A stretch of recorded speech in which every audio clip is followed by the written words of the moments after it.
Yes, it's good old transfer window speculation time again. Q players being spotted in London, private jets being monitored on flight radar, and players' Instagram accounts being scrutinised for the crossed hammer emojis. The 2025 transfer window has been prized open for 10 days before being put on the latch prior to it bursting open again after the Club World Cup. Here at Talking Hammers, we'll give you everything you need to survive the window, or windows this time around. It's going to be a bit different from last year. Obviously, we had no Tim Stighton negotiating with our potential new signings, but don't worry, our chief negotiator is already on the case and already taking selfies with our big signings. Let's start with the rumours this week suggesting Burnley's midfielder Josh Brownhill is heading to West Ham on a free transfer.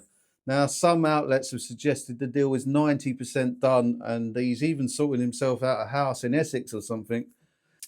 This has had mixed reactions on social media, with some Hammers fans claiming this is exactly what we need, and others, let's say, in meltdown and outrage.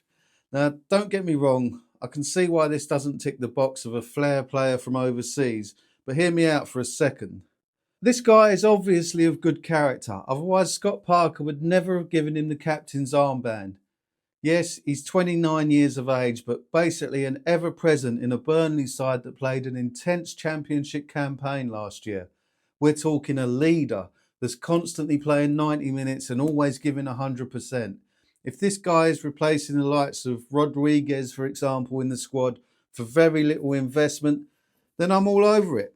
Graham Potter's rebuild this year is massive, and deals like this for no fee will be crucial. I prefer this to, let's say, a freebie from Europe that might not adapt to the English game. We know this player will turn up with a good attitude, commitment, and leadership qualities. I always remember reading an interview with Brentford's manager Thomas Frank, where he emphasised the importance of having good people at the club, saying like no dickheads, only good people. I mean, I'm paraphrasing, but the message was that this is not because we don't want flair or an edge, but we want people that actually care. That philosophy has helped Frank build a team which at times was highly restricted by budget. And now they've become a Premier League mainstay. And honestly, the difference between us as a team last season and Brentford, it's night and day. I think we can do a lot worse than bringing Brownhill to the club. Let me know in the comments, but for me, it's a thumbs up. And next, we have the news that Mikel Antonio has rejected West Ham's contract offer. Now, we don't need to go into the details of the car crash, so park that to one side for a moment. And I'm in no position to give you facts about this situation, but my gut feeling is this is what's happening. From a PR perspective, West Ham have to offer the player a contract. He's our all-time record Premier League goal scorer, a modern-day club legend, the last of the bowling boys. You get the point. Now, sadly, we don't even know if he'll ever be able to play at this level again. That's the facts.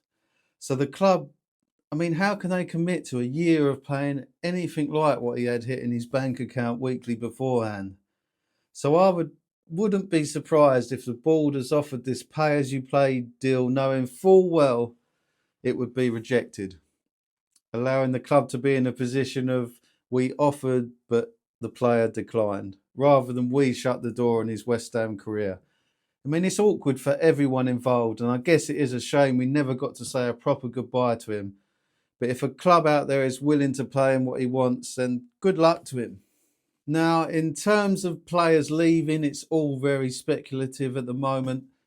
Mohamed Kudus is continued to be linked with Chelsea.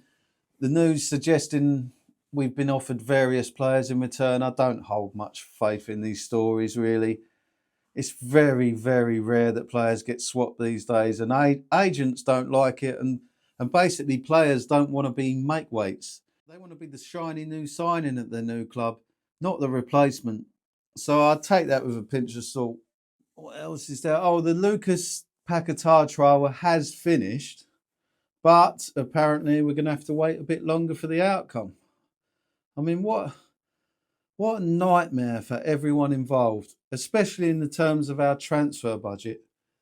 We don't know if he's ever going to be able to play again, which will basically Well, basically, it wipes a player off the books that was on the brink of an £85 million move to Man City. To say this hinders our window is an understatement. Hopefully we get good news soon, but the way this is being dragged out doesn't give me good vibes. We'll keep you posted on this and any other West Ham related news, so hit like, subscribe and all that jazz, and we'll see you next time on Talking Hammers. Each morning's up, we will stand in a aquarium where we're chanting loud side by side. It's true, so true. Not to part to the bride, lost together we ride. History of the deep West Ham never dries. Whoa, we're the Talking Hammers. Whoa.